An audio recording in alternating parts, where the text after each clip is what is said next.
First of all, you need to configure the interrupt number. Then you need to enable the IRQ slot. So what is the interrupt number associated with the timer 0? 4. You can see here. The 4 is the interrupt number associated with the timer 0. Right? So that is what is given here. Vector control 4 equal to 4 or with the 20. What does this 20 means? We are enabling the vector IRQ slot by making fifth bit as 1. That is 20. So 0x20 or 4. That means you are making these two settings. You are configuring the interrupt source number and you are enabling the vector IRQ slot. Right? Then the next step you need to enable the interrupt itself. So how will you enable the interrupt? This is the enabled register. So here which bit you need to enable? Here you are enabling timer 0. So which bit you need to enable? Fourth bit. Fourth bit you are making 1 in order to enable timer 0 interrupt. So that is done here. 1 0 means fourth bit you are making it as 1. Right? Then as the last step you are resetting the timer. Timer is getting reset. Right? So this is a program, and in the main program we have seen the initialization timer. This was a initialization timer function. Then in this case I am going to configure port 0 pin. I am going to blink the LED connected to port 0 with the 500 millisecond delay. So I am making all the port 0 pins as output. I am initializing it to 0. Right? Then as the last step you are enabling the timer. Till now timer was not enabled. Here you are enabling the timer. So timer will start functioning. And while one means in the interrupt program always your main program will be here. Whenever interrupt is occurring, what will happen? This ISR will start executing. So what I have written inside ISR? IO pin equal to tilde of IO pin. That means we will be complementing all the pins of IO pin whenever ISR is occurring. When will the ISR occur? After whenever 500 millisecond is over. Right. So in addition to this, you need to do one more important thing. What is that? I told you need to clear the interrupt flag. Clear the interrupt flag. Right. So interrupt flag will be there in T0IR. Right. So we'll see the T0IR register. This is the T0IR. In this, which bit you need to clear? 0th bit, because you have configured the delay in MR0, right, as 499. So whenever timer counter is equal to MR0, interrupt will be generated. So in timer 0 interrupt register, 0th bit will be set. Right. So if 0th bit is set, you can identify that this interrupt has been occurred. And how will you clear this back to 0, this bit back to 0? You need to write 1 into that. So for that, here what I am doing is, first of all you are reading from T0IR. Right? You are reading from T0IR. So you will see that 0th bit is set. Right? And the same value, that red value, you are writing back to T0IR. You are reading from T0IR, that same value you are writing it back. So what will happen? It is same as you are writing 1 to 0th bit. So T0IR 0th bit will be cleared and your timer ISR timer interrupt will be cleared.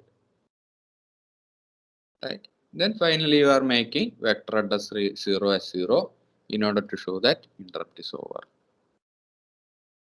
So you can copy this program and open Keel.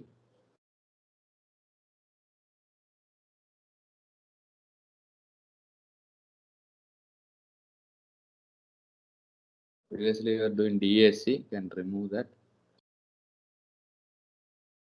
Create new file. paste this program, then save it as say timer 0 interrupt dot c. Then you can add this program.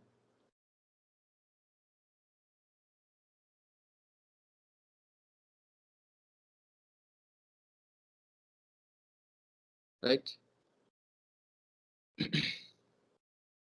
Have we done till this point?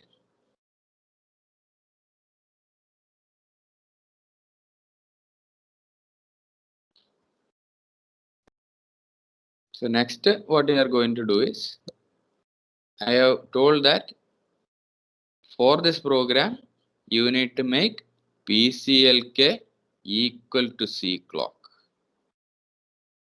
Right. So how will you do that? You can double click on startup.s, then click on the configuration wizard. Double click on startup.s, click on configuration wizard, right? Then you can first of all you expand this VPB divider setup. Expand this VPB divider setup. Then give a tick mark here. Give one tick mark here. Then here you can see that now VPB clock is equal to CPU clock by 4. Click on that. Make it VPB clock equal to CPU clock. Click on the drop down. Make it VPB clock equal to CPU clock. Then press enter. Press enter. So it will be set. Then similarly verify that PLL is 5 and 2. Have you done? So PLL setup should be given tick mark. It will be 5 and 2. VPB divider should be given tick mark, and VPB clock should be equal to CPU clock. Have you done till this point? Then give build.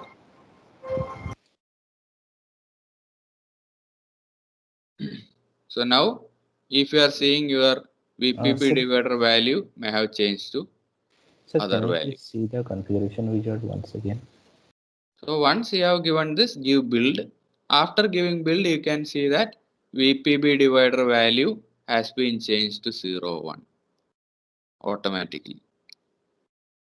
Right. So by using the configuration wizard, you have configured the VPB divider value itself. Here VPB divider value you can see. Then you can go to Proteus.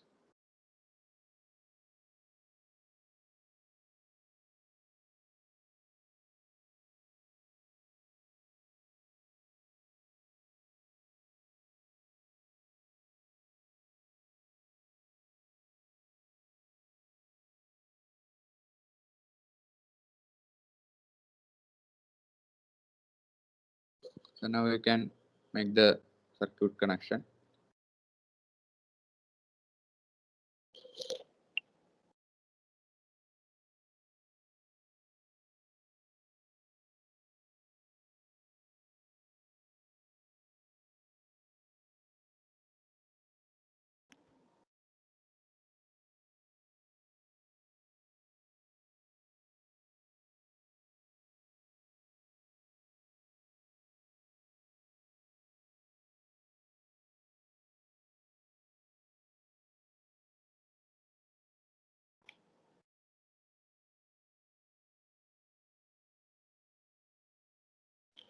So I have configured this. Then you can load the timer file, the hex file.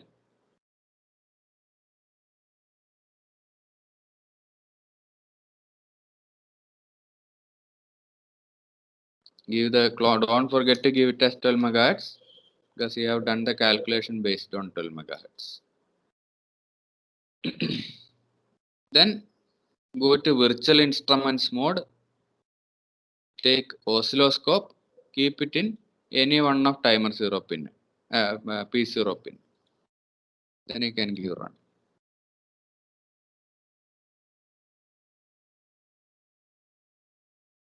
and reduce the frequency.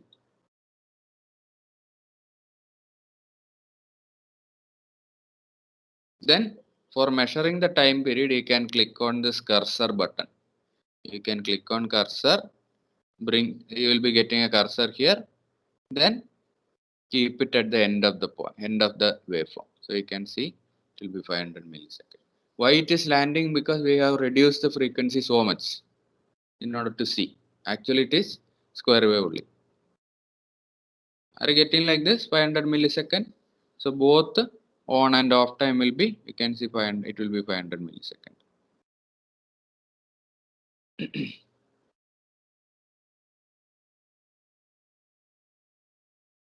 Can you see? Are you getting?